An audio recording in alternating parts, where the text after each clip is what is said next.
Thank you for being with me tonight and taking time out of your busy lives, and I appreciate it. Um, what I did for this webinar is I went to my friends at what at Brooklyn Bagels. I spend the winters in Wellington, Florida, and that is the winter equestrian capital of the world. And every year from Thanksgiving to April, about 15,000 horses descend upon the little town, and with it come all the farriers that have to attend them. And here at Brooklyn Bagels, we have a little ritual every morning where there's a number of farriers that assemble for breakfast. From 6:30 to 8:30, we'll have anywhere from 10 to 30 farriers, and it's a great opportunity to network and find out the latest products and get to know your fellow farriers. I'd like to thank the following for their input. This is by no means a complete list. I talked to a lot of different people. Several of these people consented to sit down with me for interviews, and we're going to have those interviews up on the website here shortly. And I invite you to take it and listen to them yourself. So, if you're in the business as a farrier, your reputation is everything. There are three main problems that come up that either can kind of make or break you. And the overwhelmingly number one thing that came up is you have to provide good service. If you've ever been in a restaurant and the service was lousy or not existent, chances are you are not going to be coming back. And the same thing is true with the client and the farrier relationship. This is one of the methods that you can do to kind of voice your displeasure, and so might want to try that next time. It's very, very simple that you're supposed to come when you are supposed to. The last thing you want to do is drive in the yard, you got a client, look at their watch, and you know then that you're in trouble. Probably things are not going to go well from there. So what you need to do is you need to call as soon as you know you're going to be late, not 2 hours after you should have been. With our dependence on cell phone these days, this is not a big inconvenience and something you should do. The other issue is lost and sprung shoes. From these top farriers, most of them, their policy is that they're going to have that shoe on the same day or the next day. What they do is they make this a priority. In no way do they want that horse that's in work standing in the stall and with a dissatisfied client. So if you have a horse with a shoe up, make that a number one priority. Get that shoe on like ASAP. Biggest reason that most people are overbooked is late is that they are overbooked. So if this is happening to you and consistently, you have three options. First is you have to learn to say no. Often we have the assumption that we can just do one more horse and then one more horse and one more horse, and pretty soon that you're really overwhelmed. And so what you have to do is you have to figure out the number of horses you can do in your reset cycle. And when you reach that number, then you're going to have to say no. The other option is to get help. Multi-farrier businesses are more and more common these days. But it is not your entire solution, because when you take on help, a whole other set of problems start to develop in terms of keeping the whole operation under control. The other option is you can jettison your least desirable clients, but don't leave them high and dry. What you always want to do is you want to be continually upgrading your client list. When you're first starting out, you're pretty much at the mercy of your clients. That you have to take lots of ones that maybe aren't the best in terms of they don't want to stay on schedule, or maybe they're bad payers, or the horses are nasty. But as you get more and more clients, what you want to do is you want to start getting rid of these people and getting people who are willing to stay on the schedule. When you do decide to fire a client, what you want to do is don't wait until 2 weeks after the horses are due. Call them way ahead of time. Let them know that you're not going to be servicing the horses anymore. And if possible, contact another farrier who's maybe just starting in the business and is willing to take on more work and refer them. This makes the transition much easier. This is one of the hardest ones to do, is that to keep sound horses sound. Um, One of the ways that you can ensure that you're going to have a little bit better track record is to make sure that they're sound before you work on them. This is John Pavecchia from Newtown, Connecticut. He works alone, and his policy is that he likes to get the horses out of the stall himself. He noticed that as the horse makes the transition from this soft shavings in the stall onto that hard floor, if they're a little bit sore-footed, lots of times the first one or two steps are going to be a little bit short, and it gives you a little bit clue that maybe something is the matter. The other thing he does is he turns them in both directions and then walks backward and watches them walk. And so this will ensure that you know what you're dealing with. The other option is if you're a little bit suspicious, get that horse out on the lunge line and watch him trot in circles both ways. And this can save you a lot of problems down the road, and maybe keep you from being thrown under the bus when it's not your fault at all. We're very fortunate in this country that we have the best horseshoeing tools probably in the world. We're the envy of farriers all over the world for the nice tools that we have, but they can also be the object of our destruction. The biggest problem is that we overuse them a lot, and over aggressive trimming is one of the biggest problems of horses not staying sound. For 40 years, I ran a multi-farrier business. I started a lot of young farriers on the way, and I didn't have too many rules, but I did try to drum some things into their head a little bit. And this is one of the things that I constantly reminded them when they started trimming feet, is that the client thinks you left a horse's foot too long, they will complain. If you take them too short and they get sore, they will fire you. It doesn't take much to figure out which option you should prefer. One of the ways that I avoided having the horses taken too short is I kept meticulous notes on every horse that I worked on. It included lengths and angles, the shoe size that he wore, the nail size, and then any kind of peculiarities about the horse to have any things that might cause issues, description of the horse, and this just really literally kept us all on the same page. That what it did is it took away a lot of the guesswork as far as how short to take these horses. Before we started trimming, what I do is I use the caliper. I had a little measuring bar on the top of my shoeing box, and so we dialed in the length that this horse should be trimmed to. We marked the foot before we started trimming, and so now we have an idea how much foot to take off. The other thing I believe strongly is in hoof gauges and angles. There's a lot of controversy over hoof gauges. A lot of people say that they all measure differently, and so what I did is I made myself a little measuring block.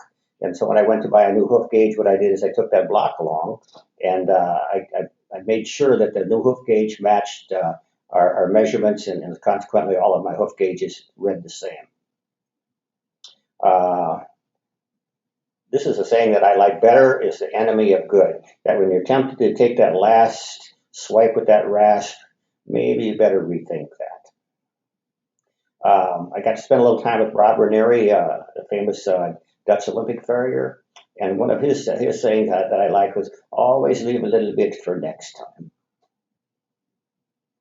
The number 3 reason where that people get fired, and people like what you do, is you don't abuse the horses you work on or get them hurt. The horse owning public now is probably about 95% women. They do not look on these horses as work stock. They look at them as family, the same as the kids, the dog, and no way do they want this horse stumped on any more than they would want you to hit their kids or their dog. Consequently, what you need to learn is how to read a horse and handle it according to its personality and its age and its training. Because every horse has its own distinct personality. As you do them a few times, you get to know them pretty well. And the other thing is that a lot of people don't understand when they're working. Horses are very smart, and always keep that in mind. Now, how often have you heard this and that I'm a farrier and not a horse trainer? Well, I don't believe that's true, because I believe any time that anybody's handling a horse, they are training it, and it's either for the good or for the bad. So consequently, what you need to do is learn how to handle these horses. Um, the way you're going to handle these horses is quite a bit different from these little gentle young Shetlands on the left and that old rank son of a gun on the right. The object when you're shoeing a horse is, first off, you have to get control of that horse. Keep him from running over the top of you. You have to get his respect. And then when you have his respect, you have to respect them. That at that point, you have to leave them alone, and you have to be kind and quiet with them. And the best way that I found of dealing with shepherd horses is I made myself a little training halter. It consists of, this one here is a 3/8 inch diameter metal band that goes around the nose. What it does is it works off of the lower jaw. All you have to do is just bump them slightly a little bit, and you get their attention very, very quickly. And it does not create a whole lot of disturbance in the barn, and it's very, very effective.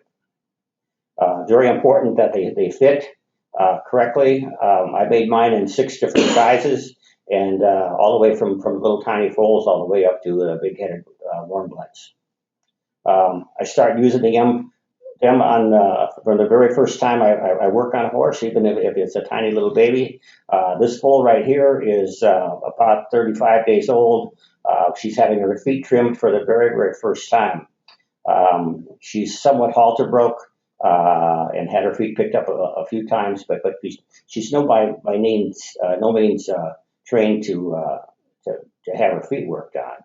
And so we schooled her just probably about 5 minutes in the training halter, and you can kind of see how relaxed and quiet she is. This was a barn. We had about a dozen of these little guys from recipient mares, and every one of them stood exactly the same. It made life a whole lot simpler, much better than trying to wrestle with them, put them against the wall, and scare them. Sedation is a subject of controversy. Some people are very much for it, others are against it. I personally am pro sedation. This is my drug of choice, is injectable dermosedan. You want to be sure that you are not the person administering it. Ideally, what you do is you want to have a veterinarian do it, because he's covered by his Veterinarian Practices Act. Very often, trainers and owners will administer it, but no way in hell do you ever want to do it yourself, because what you're doing is you're opening yourself up to a big can of liability if something would ever go wrong with this, and it could come back to haunt you big time. There are certain horses that have had traumatic events in their life, and you are not going to train them out of it in one day. And so sedation is by far the way to go with these horses that are really, really tough. For doing work in clinics, especially on the young horses, where they come in and they're traumatized and they're afraid, sedation it works wonders. Just about everybody has a shaker or shivers in their book. But a shot of dermosedan works great for these horses. It makes them much easier and much safer to work on. Another thing that I kind of one of my pet peeves is the lack of cross tie safety. Again, one of the things that I done to my boys is that never put yourself in a position where you can become injured. And then rule number 2 is never put the horse in a position where he can become injured. This is a picture that I see very often, and I see it in real life. A horse is tied with a good nylon halter, a good stout rope to something that's hard and solid like this here. In this case, you can kind of see it's a brick wall. If this horse would pull back, probably 2 things are going to happen. One is that there's a possibility of him breaking one of those big rocks loose and come flying back in his face. Or the other thing is, lots of times these horses, if they can't get away, what they'll do is they'll jump forward, and so he'll jump onto that wall. Whichever scenario is not a good one, and there's a good possibility that you could end up underneath this horse and be badly injured. The same thing is true. I see it in wash racks all the time, where they have they have lead ropes, and there's no way that horse can get away. Same thing with these chain cross ties. If this horse would pull back, chances are what he would do is he'd be possibly breaking or slipping out of that halter, possibly falling down, and again, a bad situation. What I preferred to do is I carried my own cross ties. You can kind of see there right between the rope and the chain, there's a little bit of a piece of just twine string. And in the event that this horse would pull back, that twine string will break, and the horse still has his halter on. You've got a small length of chain to handle him with, and he's not getting away. That I've never seen a horse yet that if they weren't provoked badly enough that they wouldn't pull back. If by chance you don't have cross ties, or get somebody to hold the horse, this is much safer. I worked for a famous polo player, Tommy Wayman, years ago, and I liked his quote. It's about horses do not learn, they remember. And so what you want to do is you want to make a pleasant experience for this horse when you work on it, because they will remember you and they will remember the experience. Oddly enough, you would have thought that how much you charge a person for shoeing the horse would be a big topic, but it wasn't that way at all. Every 2 years, we at the Journal do a survey of shoeing prices all across the country. And what we found out is that, especially in the metropolitan areas, the prices are quite a bit more expensive than out in the country. And so I encourage you to contact here at the Journal if you're interested in where these hot spots are. Right now, probably in Wellington, Florida, is probably the most expensive place in the country to have a horse shod. The going rate right down there now is between $300 and $400 to have a horse set up. If you're going to put on pads and bars or anything like that, then it goes considerably higher. Curtis Burns, a friend of mine, said charges are based on the zip code that the horses are in, and so you're not going to be charging Wellington prices out in the middle of nowhere. I heard a little thing on the radio the other day that said if you're a squirrel, you want to go where probably the most nuts are. Another thing that Curtis and I talked about is he says that he flies around the country and fixes a lot of very expensive horses, and lots of times he'll maybe go to work on just one foot. He says if you're on a day rate with expenses, do not take advantage of your client by gouging him. It means like you don't want to be showing up in the fanciest rental car, eating at the best restaurants, flying first class. Respect your client's money, and you'll have a client for a long time. The other thing is that you're a team player. Right now, the veterinarians are getting a whole lot more involved in the shoeing. Also, the trainers and the owners are more involved. And so consequently, you want to be seen as someone who's cooperative and maybe even be willing to compromise a little bit. No way do you want to be seen as the guy that has a chip on his shoulder and has the attitude that it's either my way or the highway. Because if you do have that attitude, it's probably going to be that you're going to be on the highway. Another thing is in this age of consulting, a lot of owners and trainers they want a consultation with another farrier, or maybe even want them to do the work on a particular horse. And just about everybody I talked to said that was perfectly all right with them. That you don't want to have an ego. And what you want to do is you want to look at it as more of a learning experience. And in the event that things do go south on this job, it's probably the specialist who's going to get fired, and you're still going to have your job. And so it's a win-win situation. And again, be cooperative. You're open-minded to clients' wishes, that even though you necessarily don't agree with them. Again, clients are privy to all of this stuff on the internet, and there are so many shoes on the market now that are available, and people get curious and they want to experiment just a little bit and try different shoes. And so what you have to do is you have to talk to them about the pros and cons of all of these things, and where people draw the line is putting on things that are totally outrageous. Um, when you leave that chewing job has to speak for itself, and you won't be there to defend it. And so if you think something is just totally preposterous, you possibly may not want to do that job. The other thing is if your client is asking you to do something that you think is going to be potentially really, really bad for the horse in terms of its soundness, the best thing to do is to decline to do the work. And as hard as it is to walk away, sometimes that's what you really need to do. You're a good communicator. This is a little bit of an area possibly or probably where women farriers have it over us guys. Their verbal skills are generally a little bit better than ours. And so what we have to do is we have to learn how to take the time and explain the details of what we want to do and the situation, and your client will appreciate it. What we have to do is learn how to listen lots of times, as well as how to convey our message. When things go wrong, you step up and express remorse, but not necessarily guilt. That horses are born wanting to get hurt. And in as much as we try to protect them and do everything in our power to keep them safe, accidents do happen.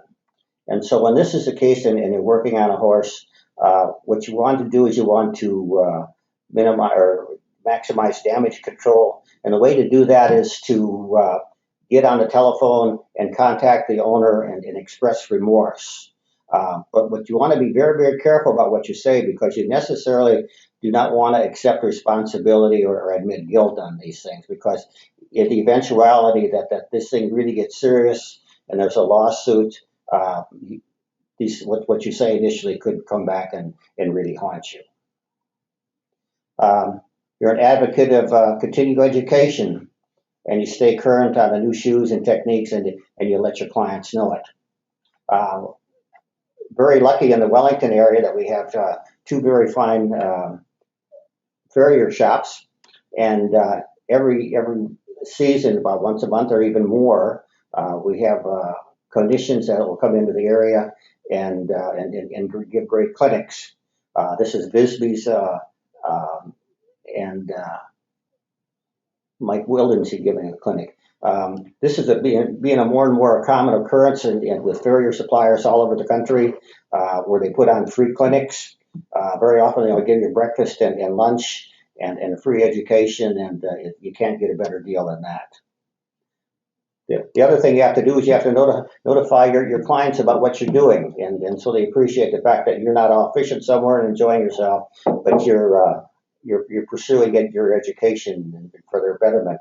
And one of the easiest ways to do that was with an email newsletter. It is absolutely free, and it's real easy to put a client list together and just do a news blast and keep them informed about what you're doing and how you're staying current.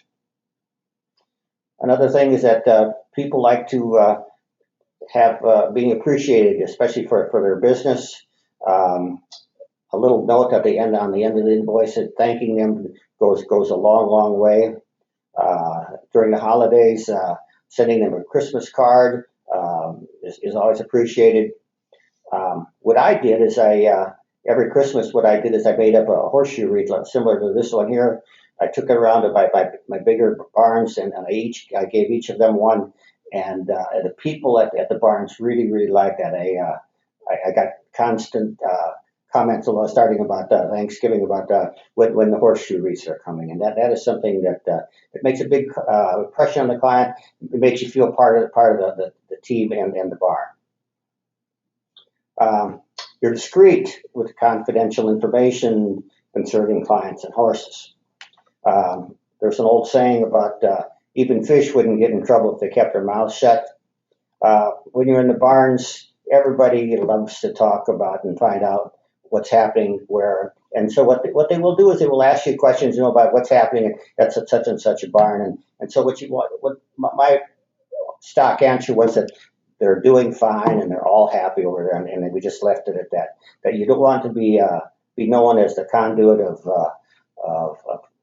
gossip, and so clients really appreciate that. This is a sign that I saw in Texas that if you work for the man, you ride for his brand. And consequently, you do everything to protect him, his horses, and his reputation. Um, some of you guys aren't going to want to hear this too much, but it's best to leave your dog at home. Even the best behaved dog will get in trouble at times, and God forbid it cause an accident.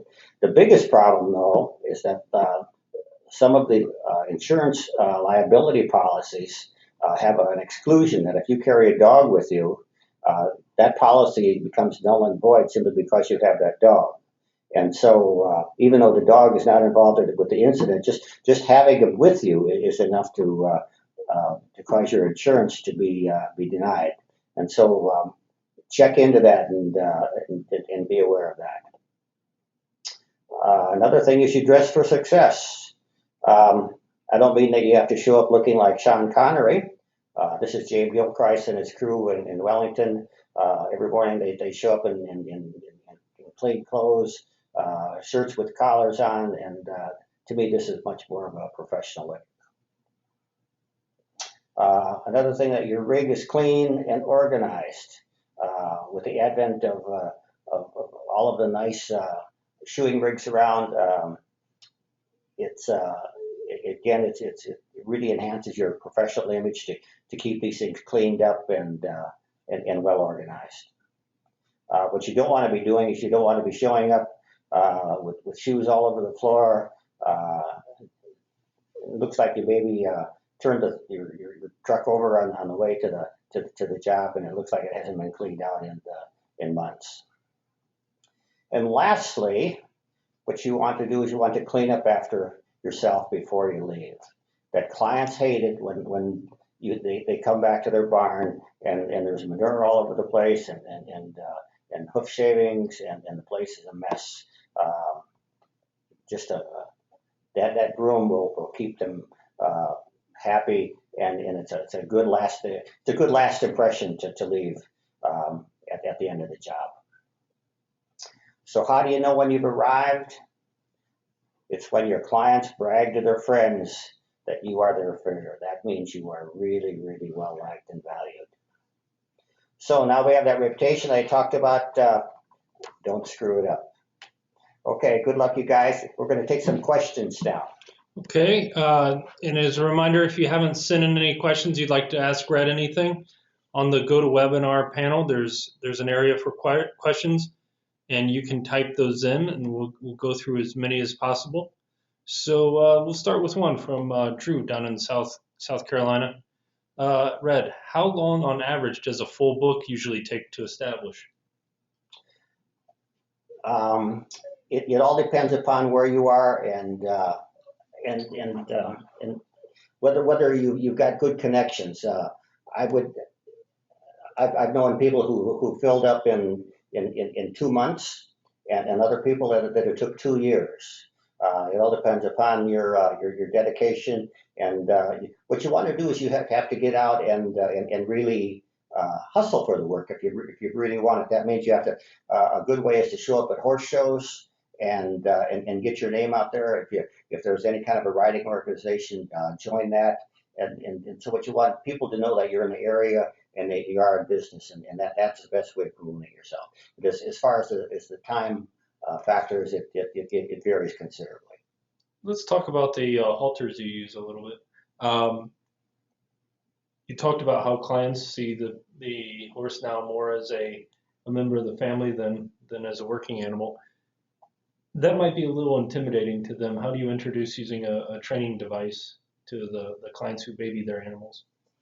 I explain exactly how it works, and that is as long as the horse is standing quietly, it does not make contact. In fact, what it does is it encourages the horse to stand quietly. What you do is you put on just a little bit of a demonstration. What you want to do is you want to take to the horse into the stall and getting used to it and be very, very gentle with it.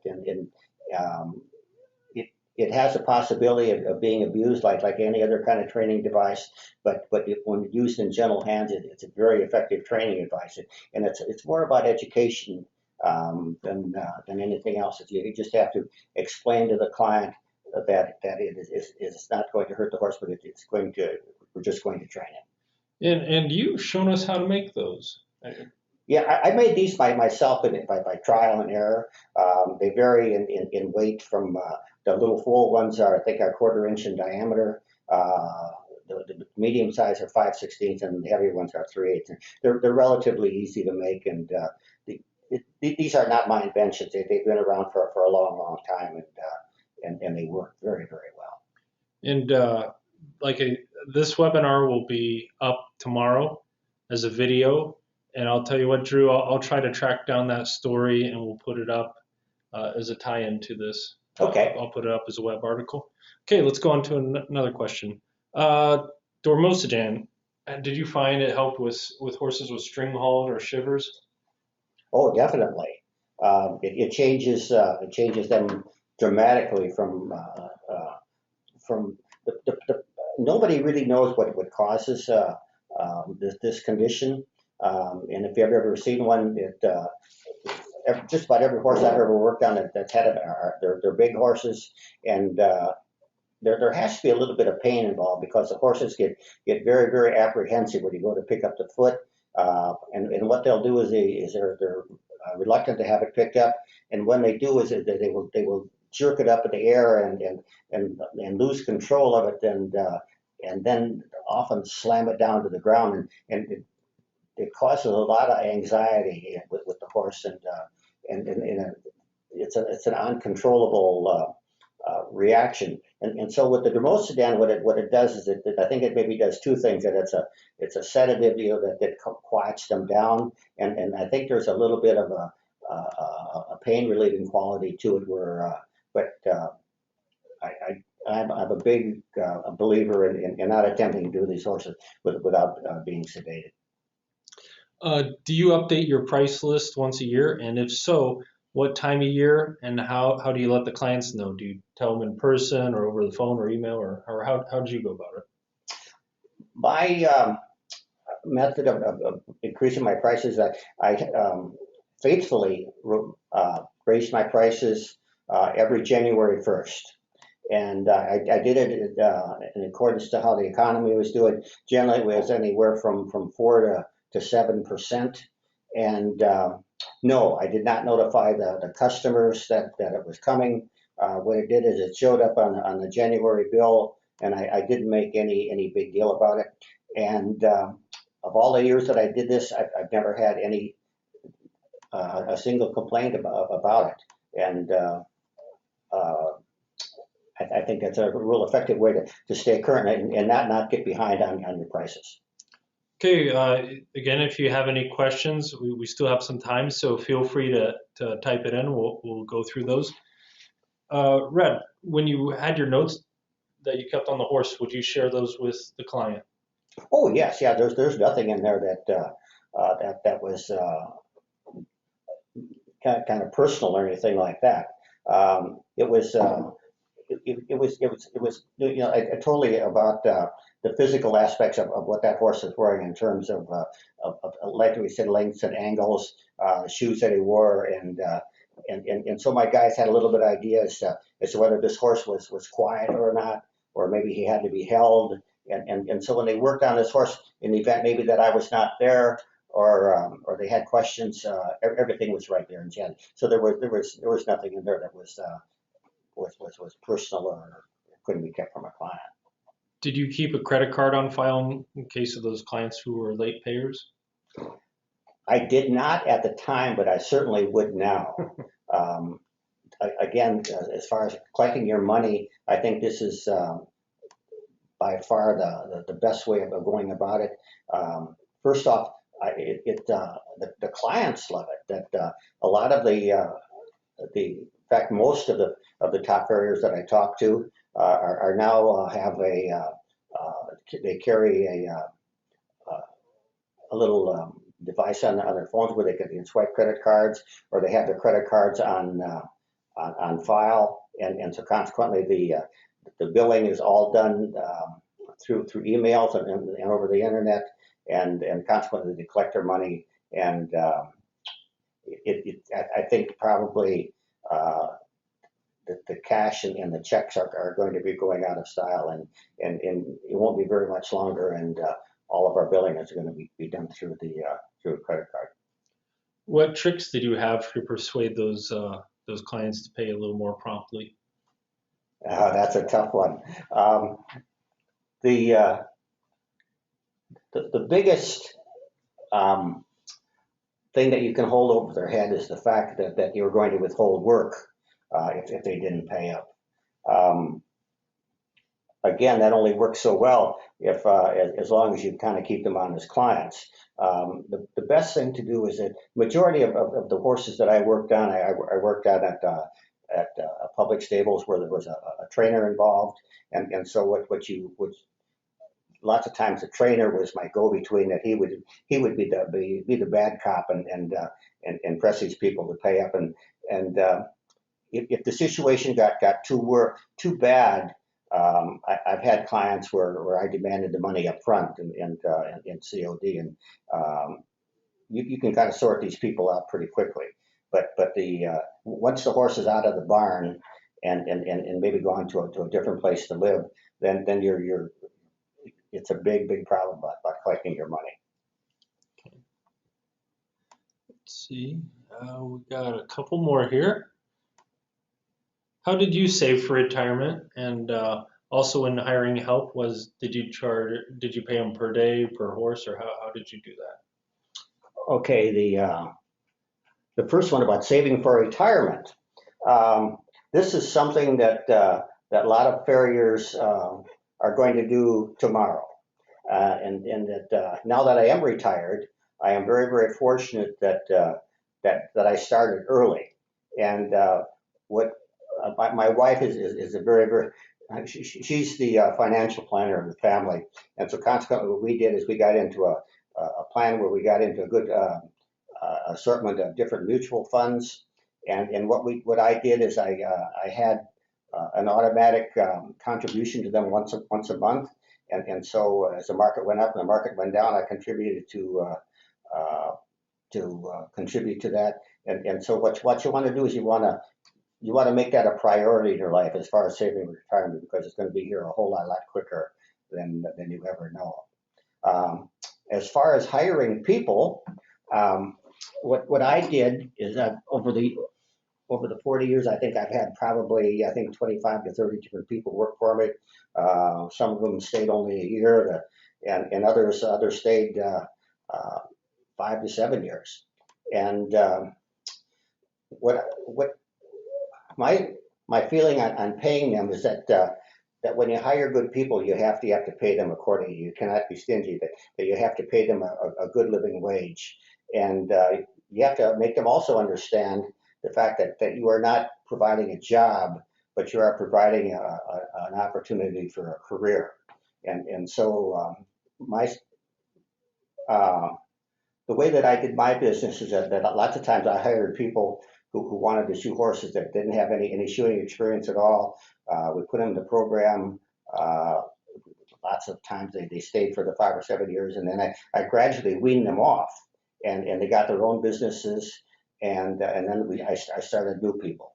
And what I did is I ended up paying them by the hour, because I think that was the easiest way to keep track of compensation. And the other thing is I made it kind of comparable to light industry, as far as I paid them time and a half after 40 hours. We had paid vacations.